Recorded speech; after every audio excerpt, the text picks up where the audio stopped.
I don't know when it happened, but Ava Miles became an irreplaceable part of my life.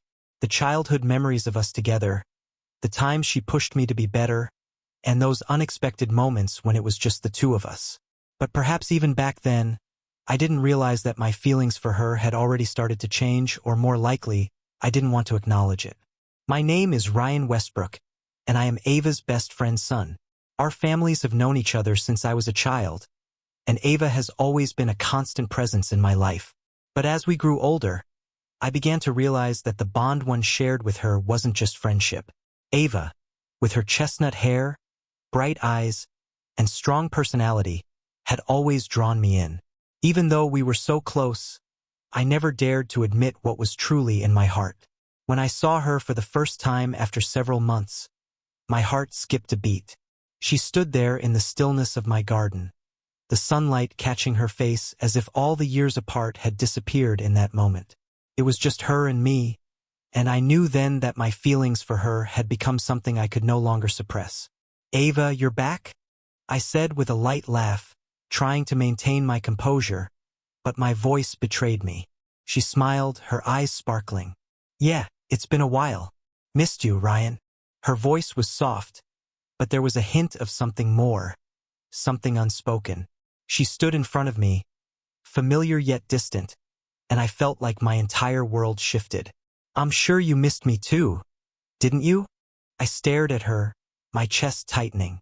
It's not like that," I said, forcing my voice to stay calm.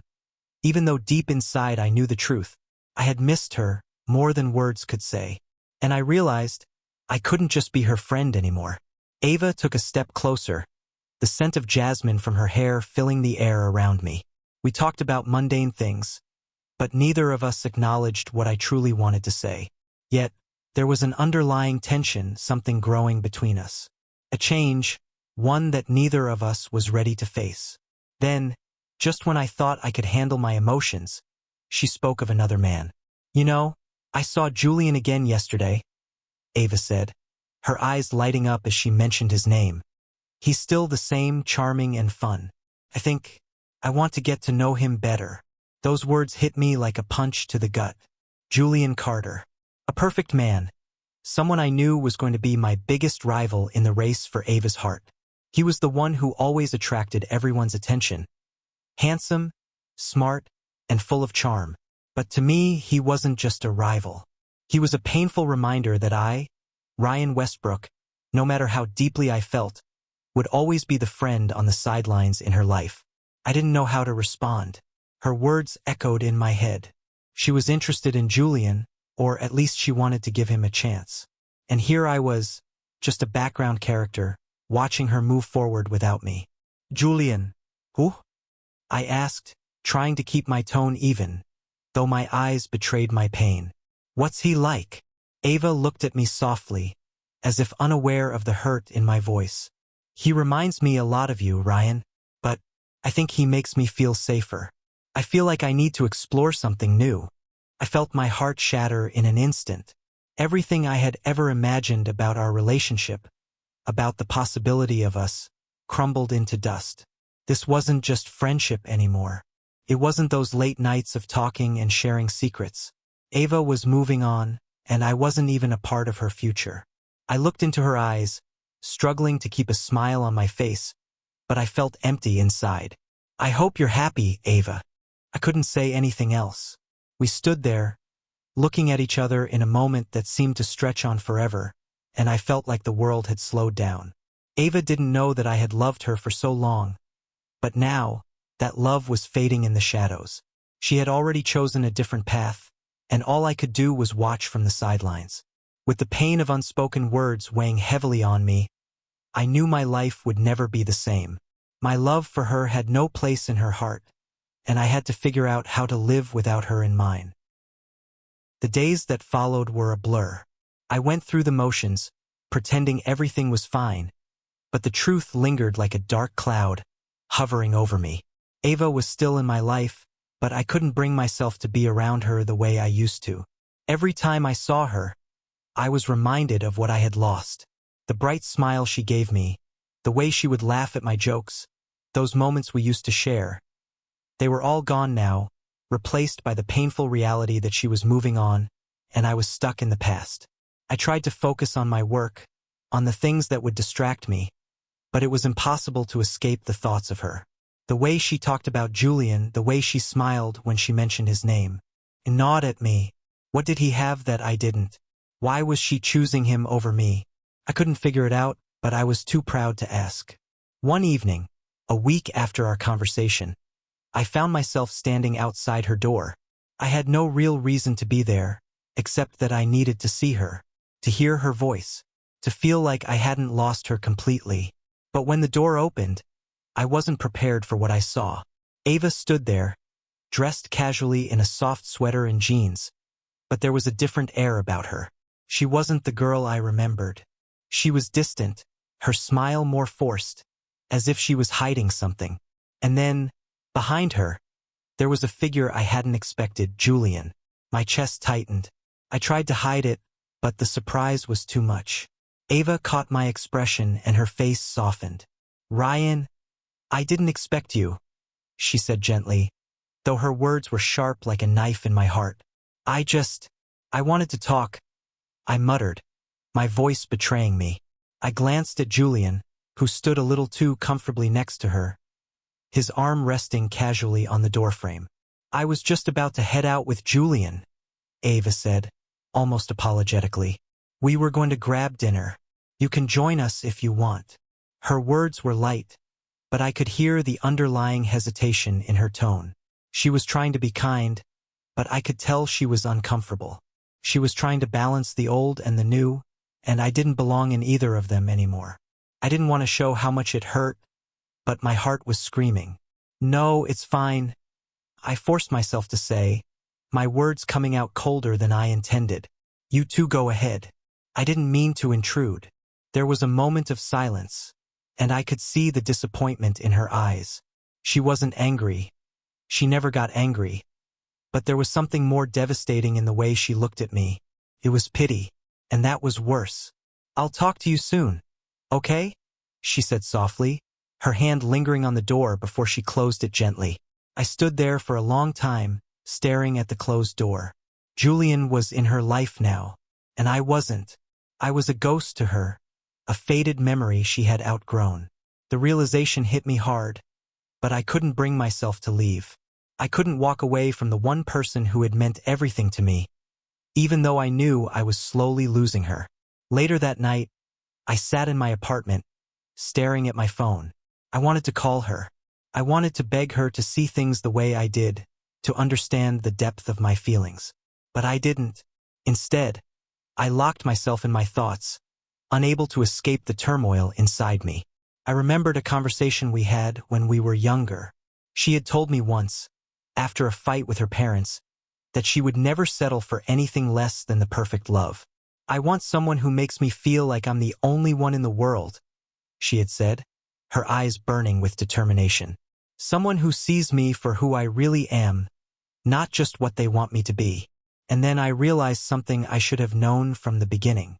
I was never the person she needed. I had always been there, a constant in her life, but I was never the one to set her heart on fire. Julian was.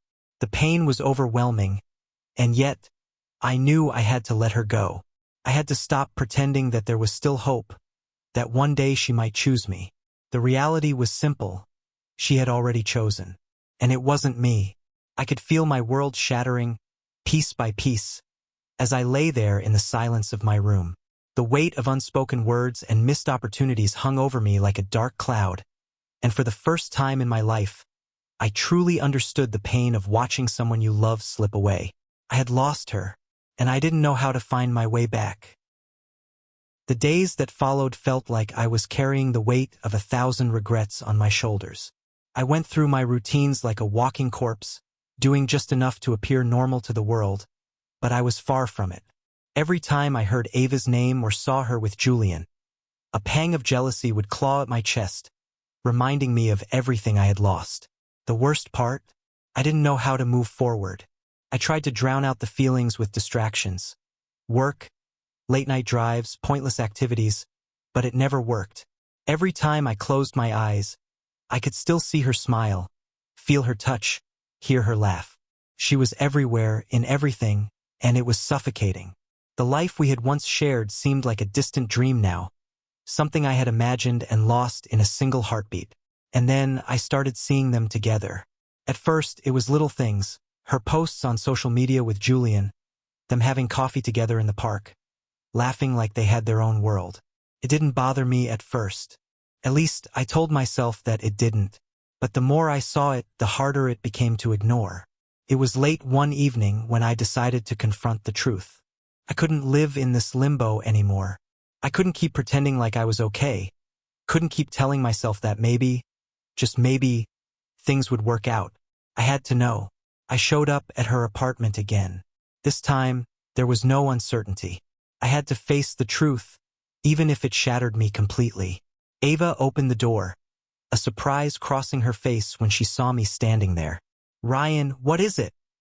she asked, but there was something in her voice, something distant. "Ava," I said, forcing the words out. "I need to know. I need to understand why. Why him? What does he have that I didn't?" Her eyes widened, and for a moment, I thought I had caught her off guard. But then, she sighed, stepping aside and allowing me to come in. We sat in the living room, the silence hanging thick between us. "I don't know if you'll ever understand," she began softly, "but it's not about what he has that you don't. It's about what I need now." Her words hit me like a slap in the face, but I was too numb to react. I nodded slowly, my chest aching. "Ava, we've been through so much together," I said, my voice shaking. "How can you just move on like this?" She didn't look away from me. She met my gaze, but there was a sadness in her eyes, an understanding of what we had, but an acceptance that it was over. "I'm not moving on, Ryan. I'm just trying to move forward. I've spent so much time being afraid of change, of letting go.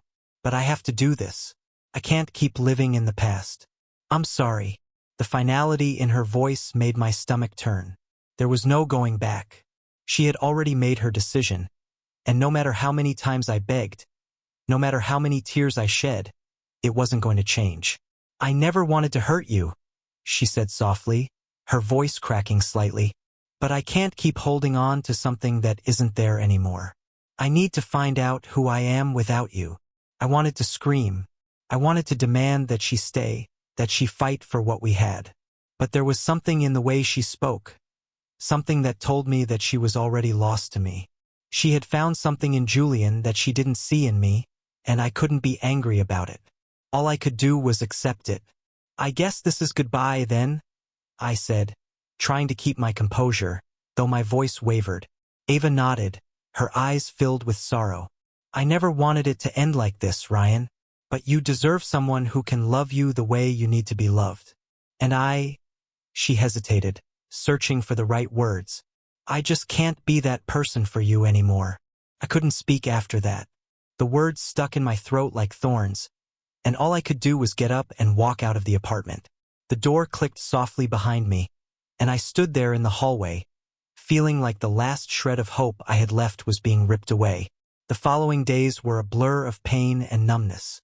I went through the motions, but everything felt hollow. I tried to reach out to friends, but it didn't matter. I tried to lose myself in work, but it didn't work. The ache in my chest was relentless. I realized now, with crushing clarity, that I hadn't just lost a girlfriend. I had lost my best friend, the one person who had been my constant, my anchor, and I didn't know how to function without her. Every time I saw her, even from a distance, it was like being stabbed in the heart. Julian was always there now, standing by her side, sharing in her life, and I wasn't part of that world anymore. I wasn't even a shadow in her life. But the hardest part? It wasn't just the loss. It was knowing that I had no one to blame but myself. I had let her go. I had let my pride, my stubbornness, and my fears build walls between us. And now all I could do was watch as she moved on with someone else. And so, I found myself back at square one, alone, vulnerable, broken. But somewhere deep inside, I knew I had to start healing. I had to move on even if it felt impossible. I had to find myself again, even if that meant walking away from the only love I had ever known. For the first time in a long time, I realized something that I should have known all along. The hardest thing in life isn't falling in love. It's learning to let go. Time passed in a blur, each day blending into the next. I tried to convince myself that I was healing, that the wounds were starting to close, but the truth was, I was still broken. The image of Ava and Julian together was etched into my mind, a constant reminder of what I had lost. I'd like to think I was moving forward, but in reality, I was just going through the motions, empty, disconnected from everything I used to care about. At work, I found myself zoning out during meetings, unable to focus on anything. My friends had noticed the change in me, but I brushed off their concerns. I didn't want their pity, didn't want to talk about Ava. So, I kept my distance, buried my feelings under layers of forced indifference. But there were moments, small moments, when I thought I could feel something inside me stir. Maybe it was the hope that one day I could find peace. Maybe it was the realization that I couldn't keep living like this. But for now, it was just a fleeting thought, quickly buried beneath the weight of everything else. It wasn't until one night, after yet another lonely evening spent in my apartment, replaying every conversation, every touch, every mistake, that I decided I couldn't keep going this way. I needed a change. I needed to get away, clear my head, and try to find some semblance of myself again. That's when I booked the trip. It wasn't anything extravagant. Just a small cabin by the lake up north, a place to escape the constant reminders of everything I had lost. No distractions, just the solitude and the chance to think. I packed my things quickly, not bothering to tell anyone. I didn't need their advice. I needed silence. The drive up was long, winding through forests and empty roads, but it gave me the space I needed to think. The farther I got from the city, the more the tension in my chest seemed to loosen, if only a little. By the time I arrived, night had fallen. The cabin was small but cozy, nestled in the woods with a clear view of the lake. I had expected isolation, but there was something comforting about the quiet. I spent the first few hours wandering around the cabin, unpacking my things, settling in. I kept telling myself that I was here to get away from everything, to clear my mind, but the truth was, I didn't know what I was looking for. I didn't know how to fix myself. I spent the next day walking along the lake, the cold air biting at my skin, trying to put some distance between my past and my present. I tried to remember the person I was before everything had crumbled, before Ava, before Julian, before all of this. But it felt impossible. Who was I without her? That night, I sat by the fire in the cabin, staring into the flames, trying to focus on the heat, on the crackling of the wood. But my mind kept drifting. What had gone wrong?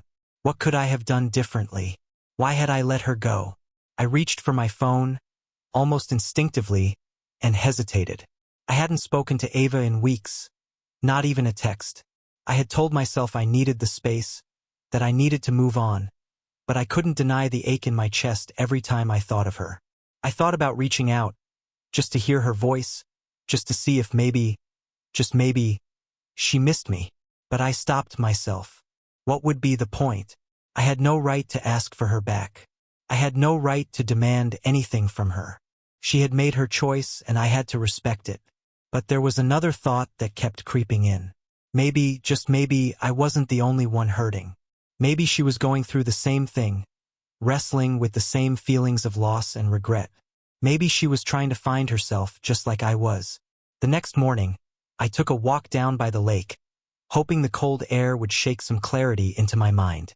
But instead, I found myself lost in thoughts of her again, wondering how she was doing, what she was thinking, if she was happy. And then, out of nowhere, my phone buzzed. It was a message from Ava. I've been thinking a lot about you, about us. I don't know what I'm supposed to feel anymore, but I miss you. I miss us. I stared at the message, my heart pounding in my chest. It was like I had been holding my breath for weeks, waiting for something, anything, that would tell me where I stood. But this was a curveball. I stared at the words, unsure of what to do. Should I reply? Should I ignore it like I had with all the other messages? But no, this was different. This was the moment I had been waiting for, the opening I had hoped for. But what if I was just grasping at straws? What if this was just her trying to make herself feel better, to get closure for something that was already over? I typed a response, my fingers trembling as I did. I've missed you too, but I don't know if I can just pick up where we left off. I don't know if I can go back to how things were. Maybe we both need to let go. I hit send before I could think about it too much, feeling the weight of my words. I had to let go. I had to. But part of me, the part that had been holding on for so long, wanted something more. I wanted her back. I wanted us to work. And that's when I realized something. I wasn't ready to move on. Not yet. The next few days passed in a haze, with only intermittent messages between us. They were always short, always tentative. But something was changing, something in the way we spoke to each other. The walls that had been built up were starting to crack just a little. Maybe, just maybe, we could rebuild something. But could I trust myself to do that? Could I trust her? The uncertainty lingered, but for the first time in a long time, I felt a flicker of hope. The days passed slowly, but I couldn't shake the feeling that I was standing on the edge of something I couldn't control. The messages from Ava were brief but significant, each one carrying the weight of unspoken emotions, of things we hadn't yet dared to say. She was cautious, tentative, and I was too. Both of us dancing around the same truth. Neither of us had moved on. Neither of us had truly let go. I spent the days wandering the cabin, the lake, trying to distract myself, but my thoughts always returned to her. Ava. Her laughter, the way she would light up a room with her smile, the way she had looked at me when everything was still, before the world fell apart. I thought about the good times, the late-night talks, the quiet mornings where we didn't need words. Felt like a lifetime ago, but I couldn't stop thinking about it. I couldn't stop wishing things had turned out differently. That evening, as I sat in front of the fire again, my phone buzzed with a message. It was from Ava. Can we talk? I don't know where to begin, but I think I need to say things out loud. I need to understand what happened, what we've both been through. I stared at the message for a long time, my heart beating faster with every word. She wanted to talk.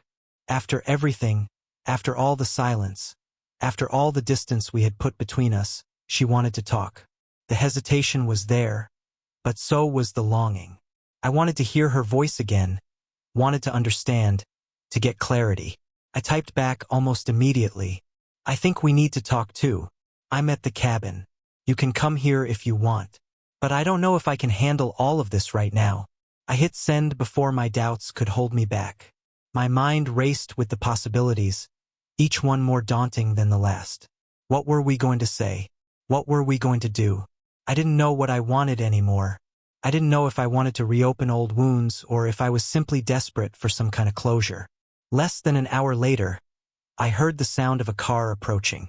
My breath hitched in my chest as I stood up from the couch, my heart pounding.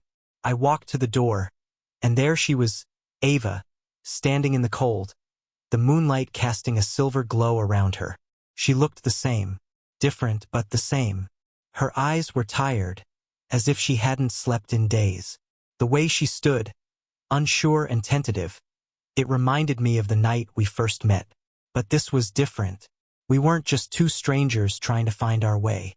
We were two people who had lost something precious, and now we were both standing on the edge, unsure of what to do next. I wasn't sure if I should come, she said quietly, her voice shaky. But I need to understand what happened, why it all fell apart. I need to know if we can ever find our way back. I stepped aside to let her in, my heart a confusing mix of relief and dread. As she entered, I couldn't help but notice how much she had changed. The same warmth was there, but there was a sadness in her eyes that I couldn't ignore. She was carrying the same weight I was. We sat across from each other in the living room, the fire crackling in the background, its warmth a stark contrast to the coldness I felt between us. We didn't speak for a few moments, both of us unsure of where to begin. I've been thinking a lot, Ava finally said, breaking the silence. About everything. About you. About us. And I keep coming back to the same question. What went wrong? How did we end up like this? I didn't know how to answer. There were so many things, so many reasons. It wasn't just one moment, one mistake. It was everything, the distance, the lies we told ourselves, the things we never said. And yet, sitting here with her now, it felt like all of that faded into the background. In this moment, all I wanted was to understand her, to understand us. I don't know, I replied honestly. I don't know how it all happened. I don't know where we went wrong, or if we ever really had a chance to begin with. All I know is, it's been hard. I've been trying to let go, but I can't. I don't know how to move on from you. Ava's eyes welled up with tears, and my chest tightened at the sight. She reached for my hand, her touch warm, and I didn't pull away. We sat there in silence for a long time, neither of us sure what to do, but both of us craving the same thing. Answers. Understanding. A chance to make sense of everything. I miss you, she whispered, the words breaking through the tension. I miss us. I don't know if we can fix everything that's broken, but I know I don't want to lose you. I closed my eyes, the pain of her words hitting me harder than I expected. I wanted to pull her close, to tell her that everything could be okay, that we could make it work. But the reality of our situation, of everything we had been through, kept me from saying those words. I didn't know if we could fix things. I didn't know if it was possible to go back, to erase all the hurt and betrayal that had tainted our relationship. I miss you too, I whispered, my voice thick with emotion. But I don't know if I can trust us again. I don't know if I can trust myself. Ava nodded, her face a mixture of sorrow and understanding. She had her own doubts, her own fears. We both did. But there was something else there too, something deeper. A hope, fragile and fleeting, that maybe, just maybe, we could find a way back to each other. I don't want to lose you either, she said softly. But I can't promise anything. I don't think we can just pick up where we left off. We have to figure out what we want first. What we need. I took a deep breath, my mind spinning. What did I want? What did I need? The answer wasn't clear. All I knew was that I was standing at a crossroads, and whatever choice I made next would determine the rest of my life. I looked at her, at the woman I had once loved, and knew that this moment, this conversation, was the turning point. We couldn't go back to who we were, but maybe we could find a way forward. Together or apart. But that choice, I realized, was no longer just about us. It was about me. It was about figuring out who I was without her. It was about learning how to love myself again before I could love anyone else. And as I looked into Ava's eyes, I knew that whatever happened next, I couldn't run from this decision anymore. The time for pretending was over. It was time to face the truth.